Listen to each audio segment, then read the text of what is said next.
All right, let's jump right in. Today, we're going to explore this incredible ancient text that honestly feels like it was written for our lives right now.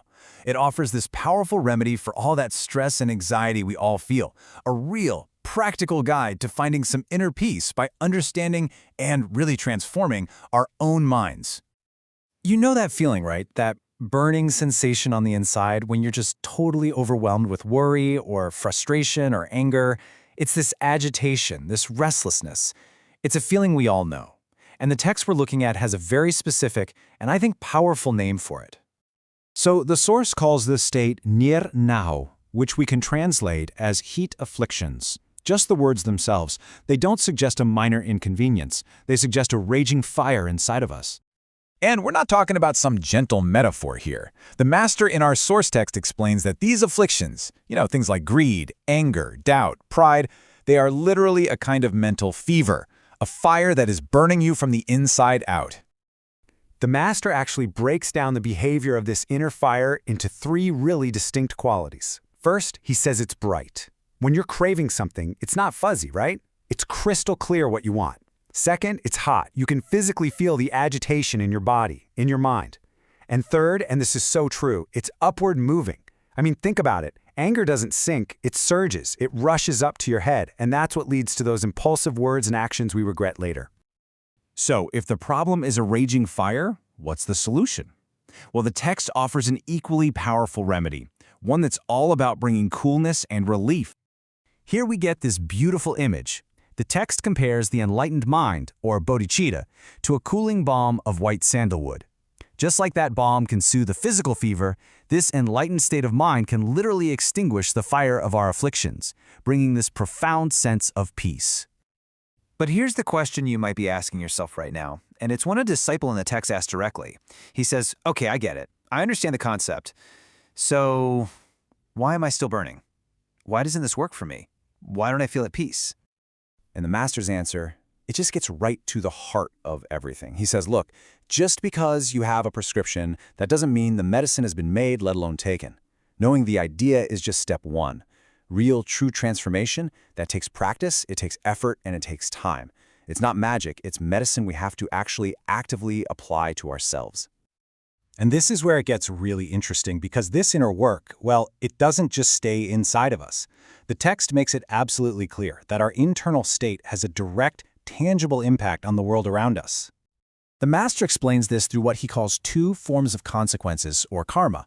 There's chang bao, which is the direct result for you, for your body and your mind. And then there's yi bao, which is the environmental result, the world you actually live in.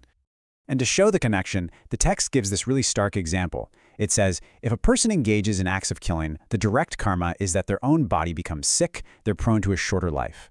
But the environmental karma? The very land around them becomes barren and salty, unable to support life. It's a powerful idea. Our inner world literally shapes our outer world. Okay, so to deepen our understanding of this enlightened mind, the text now introduces an even more potent metaphor, a scent. So powerful, it completely transforms everything around it. This is the Pāricchattaka tree, a legendary tree from scripture whose fragrance is said to be greater than any other flower on earth. And the text compares the great vow of an enlightened being to this incredible scent, explaining that its positive influence surpasses all other good deeds, all other virtues. And the power here exists even in the potential. I love this part. Just by looking at a healthy Pāricchattaka tree, you already know it's going to produce countless fragrant blossoms. And in the exact same way the text explains, the tiny seed of an enlightened intention already contains the full potential to benefit the entire world. The potency of this intention is just staggering. I mean, get this, spending just one day with the fragrance of this practice is said to be more impactful than 1,000 years of other lesser virtuous acts.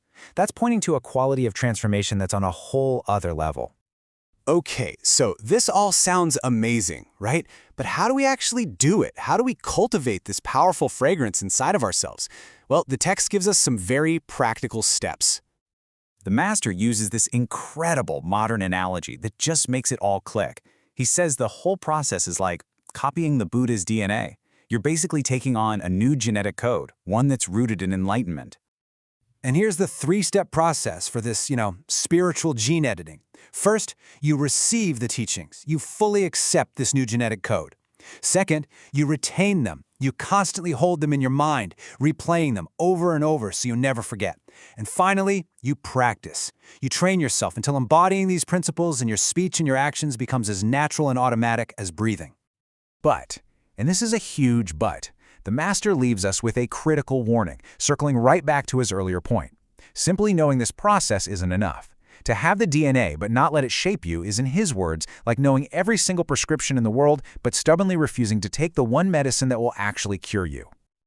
So what this all comes down to, really, is that the fire of your afflictions or the coolness of your wisdom, that isn't a private affair.